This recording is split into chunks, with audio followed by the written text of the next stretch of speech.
Lady Abigail Wilkinson did not weep when she saw her husband lift his glass to another woman. She stood in the dark gallery above the ballroom, rainwater still clinging to the hem of her cloak, and watched the Duke of Wilkinson smile as though betrayal were a form of entertainment. Below, 200 candles blazed against crystal chandeliers.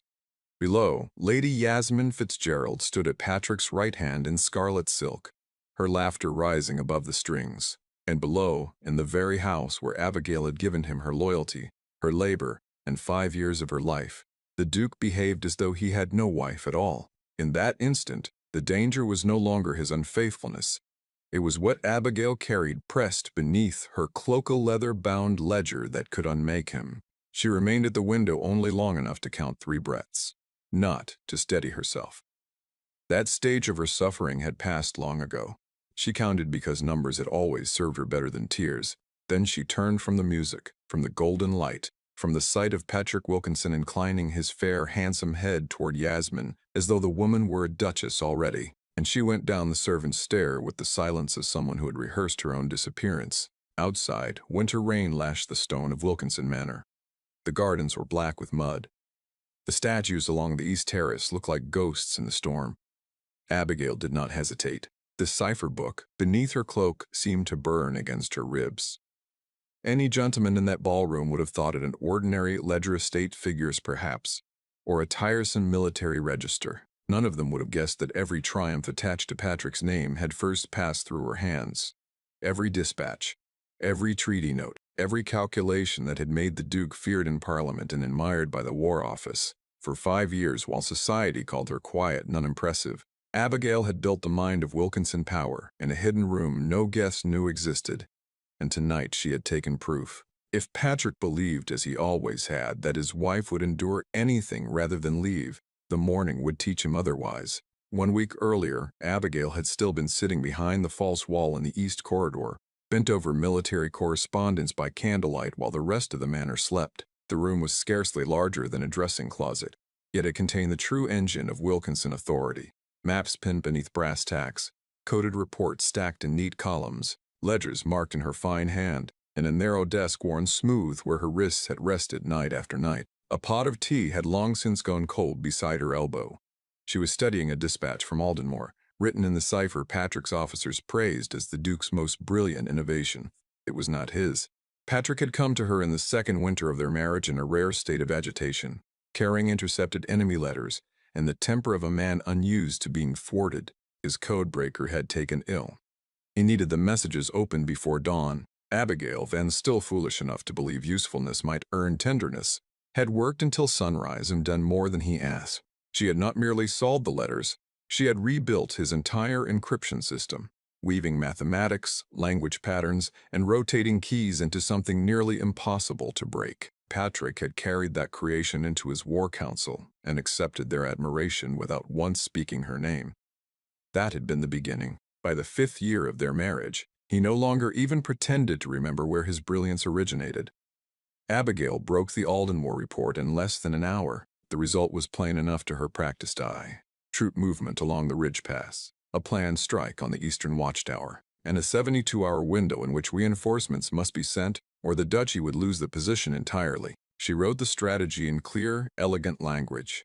She sealed it. Before dawn, she slid it beneath the door of Patrick's private study. That evening, he repeated her conclusions at dinner as though they had risen from his own military genius. He sat at the head of the mahogany table in dark formal dress, medals glinting in the candlelight. Yasmin Fitzgerald occupied the place at his right that should have belonged by rank and decency alike to his Duchess. She wore gold that night, bright and excessive, with diamonds at her throat and satisfaction in every glance she cast down the table. Abigail sat at the far end in silver-gray silk, plain beside her by design. Patrick spoke of border strategy, supply vulnerabilities, and instinct. He touched the stem of his wine-glass with elegant fingers while the magistrate listened in admiration. Not once did he look toward his wife. At one point, Yasmin leaned toward the magistrate's lady and murmured, with just enough sweetness to sharpen the cruelty, "Her grace does so fade into her room. One hardly knows whether to greet her or hang her upon the wall." The lady gave an uneasy laugh. Patrick heard it. His mouth curved. That small, easy smile wounded more than the insult itself. Abigail lowered her eyes to her plate and continued her meal with perfect composure. She had learned that pain in great houses must be swallowed noiselessly if one wished to survive it, but survival had ceased to be her ambition. 3 days later, carrying a tea tray to the Duke's study, she paused outside the oak door and heard Lady Yasmin ask in a low, amused voice, "And once she is declared unwell, what is to be done with her?" Abigail stood still. Then Patrick answered, calm as winter steel, "Whitmore House. Quietly. Permanently." The tray did not shake in her hands. That was the moment her grief became a plan.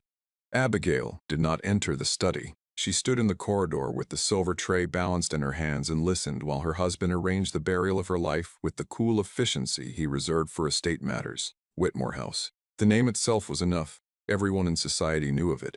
A gracious name for an ungracious place, where inconvenient wives, grieving daughters, and aging aunts might be hidden behind medical language and locked doors.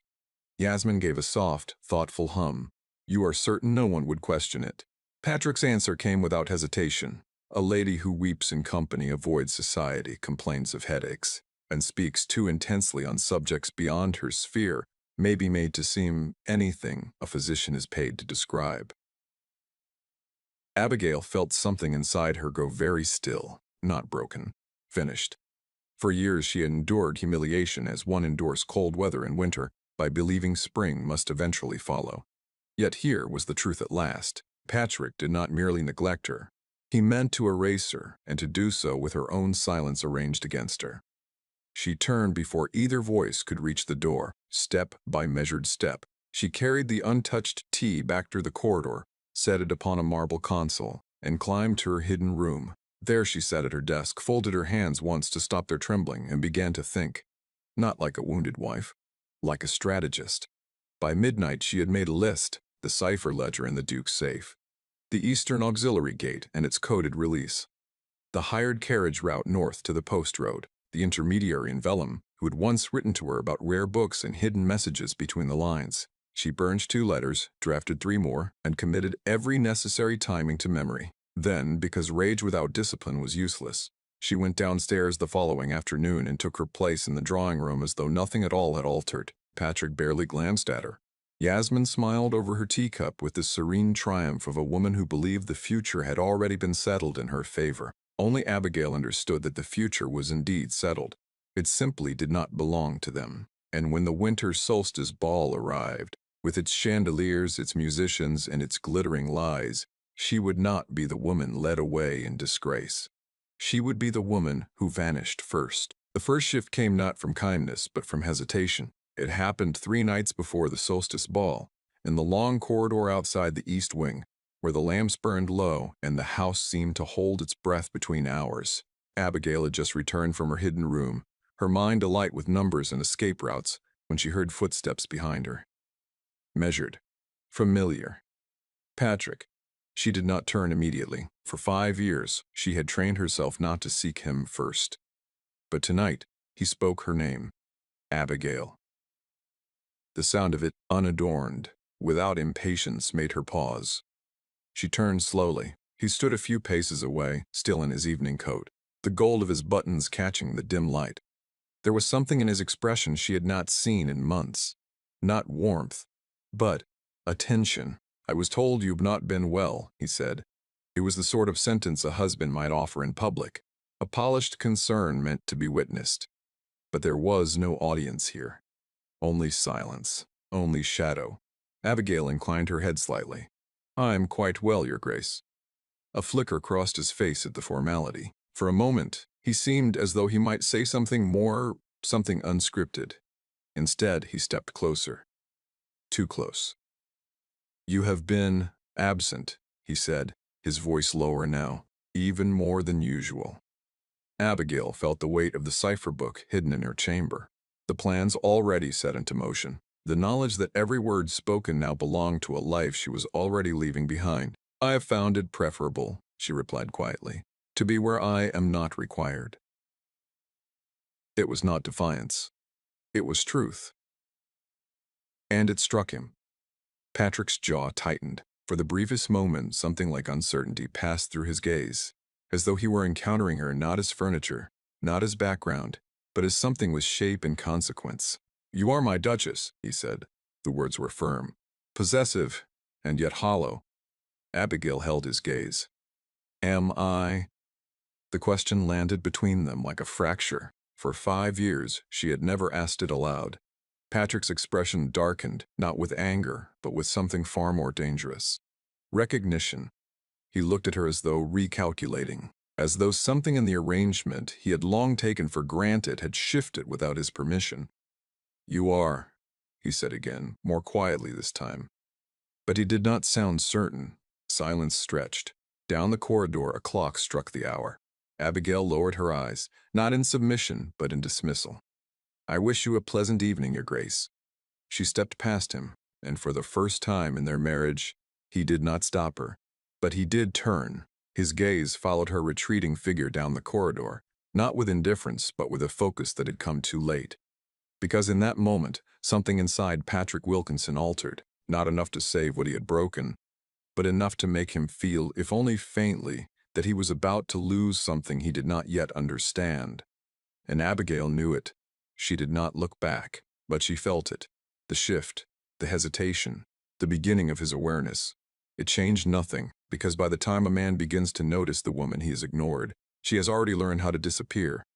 The truth did not arrive all at once. It revealed itself in pieces, quiet, deliberate, and impossible to ignore once seen.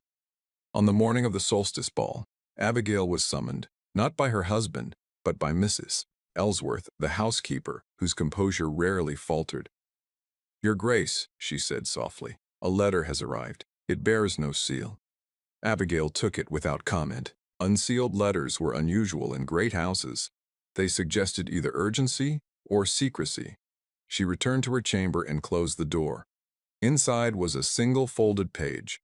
No greeting, no name, only a line written in a hand she did not recognize. "If you remain tonight, you will not leave at all."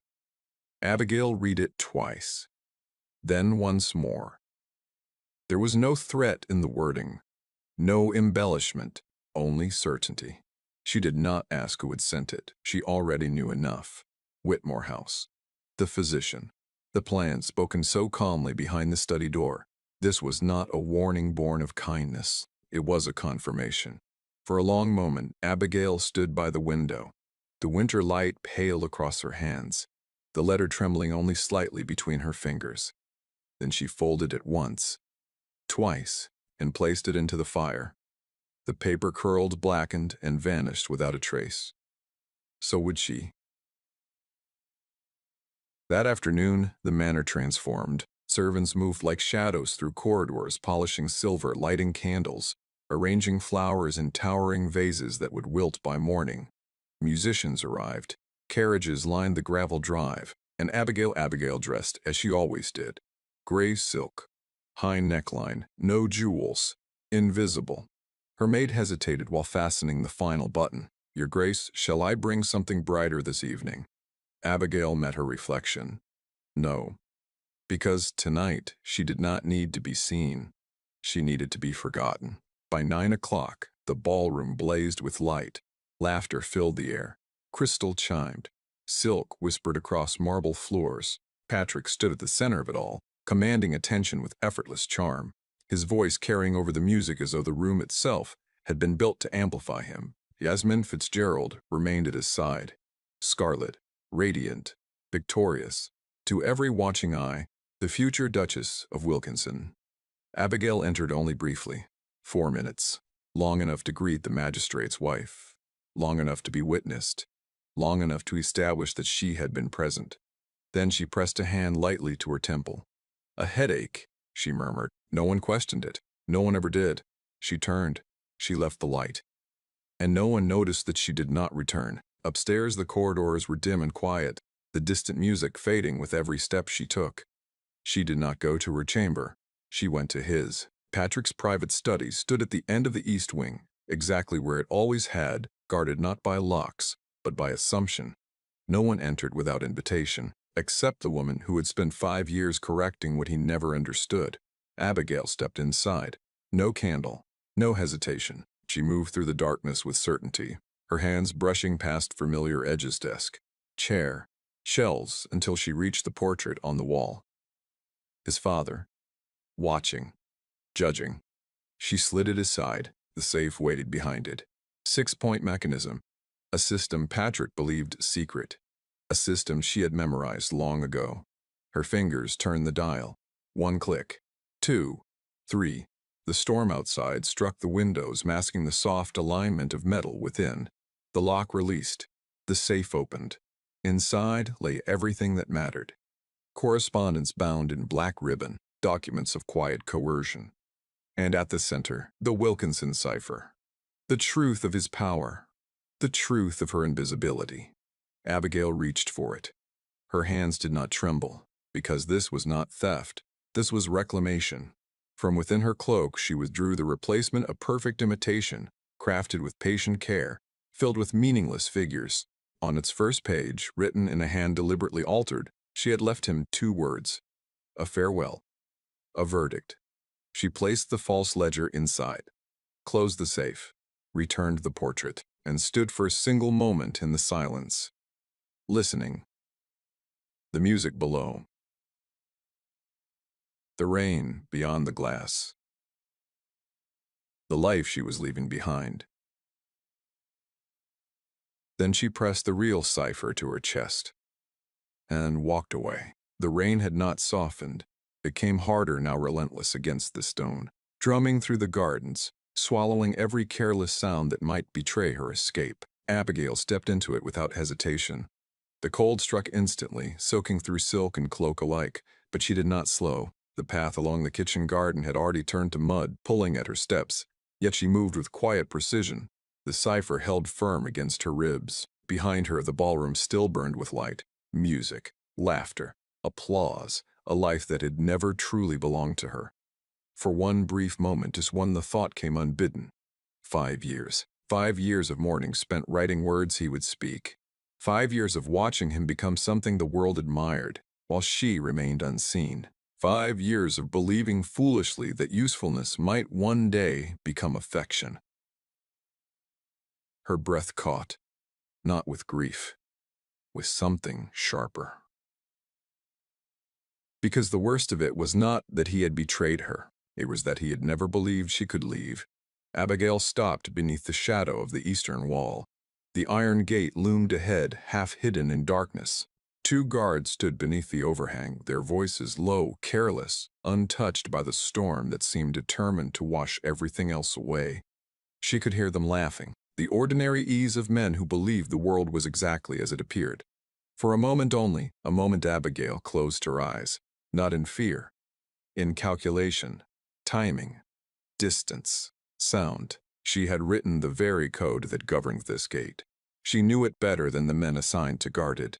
Still, if she failed now, Whitmore House. A locked door.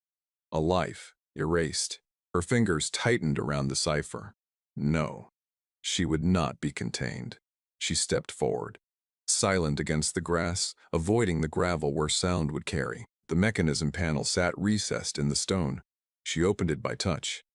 The metal was cold beneath her fingers. Behind her, 1 guard shifted. A boot scraped. Abigail stilled. The rainmaster breathing, the voices resumed. A complaint about the weather. A laugh. Nothing more. Slowly, carefully, she entered the sequence. Each movement exact. Each position memorized. The final lever clicked. The gate released with a soft, obedient sound. Abigail pushed it open just enough to pass through. No more. Never more than necessary. She slipped beyond the wall, and just like that, she was no longer the Duchess of Wilkinson. The forest swallowed her. Dark branches above, uneven ground below, rain falling in sheets that blurred the path into nothing. She did not light the lamp hidden in her pocket. Light could be followed. She walked by memory alone, 3 miles north. The post road, the carriage, freedom. Her steps faltered once, only once, when the weight of what she carried shifted beneath her cloak. Not just the cipher, not just proof, but everything Patrick had never understood. The mind, the strategy, the quiet power he had mistaken for absence. He would wake tomorrow believing he had been abandoned. He would not yet understand that he had been undone. Behind her, in a house filled with light and music, Patrick Wilkinson raised his glass once more. Yasmin stood beside him, radiant and scarlet, her hand brushing his sleeve as though she already belonged there. He smiled. He laughed. He did not notice the absence. Not yet. But somewhere beneath the surface, beneath the charm, the confidence, the performance, something shifted. A faint, unfamiliar unease. The kind a man feels when something essential has moved, and he cannot yet name what. He turned his head slightly, as though searching for something he did not consciously miss. Then Yasmin spoke, and the moment passed. Miles away, Abigail reached the road. A single carriage waited in the darkness, just as arranged. No crest, no questions. The driver did not look at her face, only at the coin she placed in his hand. She stepped inside, closed the door, and for the first time that night, she allowed herself to breathe. Not relief, not yet, but something close. The carriage jolted forward, the manor disappeared into the storm, and Abigail Bentley, wife, Duchess, ghost within her own life, vanished into the night with his greatest secret. By morning the storm had passed. Wilkinson Manor stood in a washed, colorless light, too still, too quiet, as though something within its walls had shifted during the night and left an absence no servant could name. Patrick woke late. The remnants of brandy lingered at the edge of his thoughts, as he dressed with practiced indifference, ignoring the faint irritation that had followed him since dawn. Something was wrong. He could feel it, not sharply, not yet, but like a misstep in a familiar room. He entered the dining chamber. Breakfast was laid precisely. Silver gleamed. Coffee steamed. Everything exactly as it should be. And yet, he paused. Where is the Duchess? The question left his mouth before he considered it. Mrs. Ellsworth inclined her head, composed as ever. Her Grace has not yet come down, Your Grace. Patrick frowned slightly. Annoyance, nothing more. She has been unwell, he said, more to himself than to anyone else. See that she is attended. Yes, Your Grace. He sat, ate, drank. But the unease did not leave him. It grew. Subtle at first, then sharper. By the time he rose from a table, he no longer ignored it. He went to the study. There was no letter waiting, no neatly written analysis placed where it always was. Patrick stood at his desk staring at the empty surface. For 5 years, he had begun his mornings this way, reading conclusions already formed, solutions already crafted, certainty already prepared. He had never questioned it, never wondered. Now there was nothing. A slow, unfamiliar tension crept into his chest. He turned toward the portrait, moved it aside, opened the safe. The ledger was there, exactly where it should be. And yet the moment he touched it, something felt wrong. The weight, the texture, the silence. Patrick opened it. Numbers, columns, meaningless. His breath stilled. He flipped pages faster, faster. Nothing, no pattern, no clarity, no intelligence. Only emptiness disguised as structure. Then, the first page. 2 words. I quit. The sound that left him was not controlled. It was raw, instinctive. He turned, moving before thought could catch up. The study door striking the wall as he crossed the corridor in long, urgent strides. Ellsworth! His voice cut through the house. Servants froze. Footsteps echoed. Where is the Duchess? Mrs. Ellsworth appeared at once, her composure intact, but her eyes sharper now. Her Grace's bed was unslept in, Your Grace. Her maid reports that several items are missing. Patrick stared at her. The words did not land. They refused to. She has gone out, he said, dismissing it. Send for her. A pause. Then carefully, no carriage was taken, Your Grace. Silence. Something broke. Not loudly, not visibly, but completely. Patrick turned and struck the wall with his fist, the impact echoing down the corridor, plaster cracking beneath his knuckles. He did not seem to feel it, because for the first time, he understood nothing.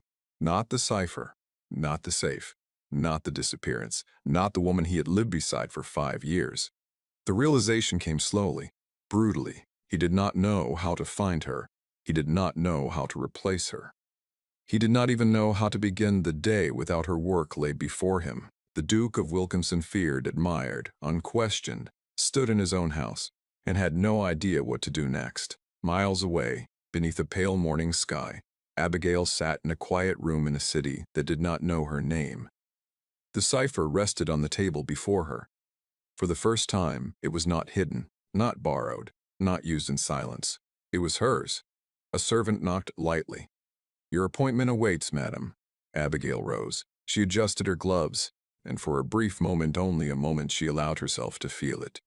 Not triumph, not yet, but something steady, something earned. She stepped toward the door, toward the woman who held power enough to protect her or destroy her.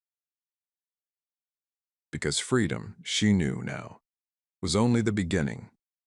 The tent stood alone in the meadow. No banners, no ornament, only pale canvas drawn tight against the autumn wind and two worlds waiting on either side of it. Patrick Wilkinson arrived first. He wore his full military regalia, every metal polished, every line of his coat precise. It was armor of a different kind, authority, stitched into fabric, confidence worn like inheritance, but beneath it, there was strain. 6 months had carved it into him. The loss of Aldenmore, the whispers in Parliament, the silence at his own dinner table, and the knowledge quiet, constant, that every failure traced back to a single absence. Hers. He took his seat, arranged his papers, waited. Then, footsteps. Not hurried, not uncertain. Measured, familiar. Patrick's gaze lifted, and for the first time since the night she vanished, he saw her. Abigail entered without announcement. No gray, no quiet retreat. Midnight blue wrapped her like intention, deep and deliberate. Her hair was no longer pinned into submission but shaped with care. There was no hesitation in her posture, no trace of the woman who once lowered her gaze to avoid notice. She did not avoid him now. She walked directly across the tent and took her place opposite him, equal, untouched, unreachable. Between them, she placed the cipher. Not hidden, not guarded, offered. The room stilled. Patrick looked at the book, then at her, and something in his expression, something long buried beneath pride and performance, finally surfaced. Understanding. Too late. Abigail. Her name left him quieter than it ever had before, not a command, not a dismissal. A request. He leaned forward slightly, his voice lower now, stripped of the charm he once used so easily. Come home. The words hung between them. Simple, dangerous, empty. I see it now, he continued, the control in his tone tightening. Everything I failed to see before, the work, the mind behind it. The duchy is, he stopped, recalibrating, failing without you. There it was. Truth. But not the kind that heals, the kind that reveals. Abigail watched him without interruption, without reaction. For 5 years, she had imagined what this moment might feel like. His attention, his acknowledgement, his need. She felt none of it. Only clarity. You do not need me, she said quietly. Her voice did not rise. It did not tremble. It simply ended the illusion. You need what I gave you. Patrick's jaw tightened. That is the same thing. No, she replied, her gaze steady. It never was. Silence pressed in. He reached for the cipher, opening it, turning a page at random, numbers, symbols, meaning just beyond his grasp. For the first time, he did not pretend to understand. He looked up. There was something raw in it now, something unguarded. Was any of it real? The question slipped out before he could reshape it. Not strategy, not power. Something human, something too late. Abigail held his gaze. The work was real, she said. Every word measured, every truth deliberate, every dispatch, every decision. Every morning, I placed the answer in your hands before you woke. A breath. Then, what you chose to see was not. It landed clean, final. She closed the document case, rose. The negotiation terms were already written, already agreed, already inevitable. He would sign them. The duchy would diminish. His name would remain. But it would never mean what it once had, because he would always know it had never truly been his. Patrick did not stop her. He could not, because for the first time in his life, he had nothing to offer that she needed. Abigail turned, stepped out into the cold autumn air. The wind caught the edge of her cloak, but she did not pause. Behind her, the man who had once held everything stood with empty hands. Ahead, a future that belonged entirely to her. She did not look back, not out of pride, but because there was nothing left to calculate, nothing left to reclaim, nothing left to lose. Only forward, only her name, only the quiet, powerful truth she had always known, that the woman they never noticed was the one who had built everything, and the one who walked away with it.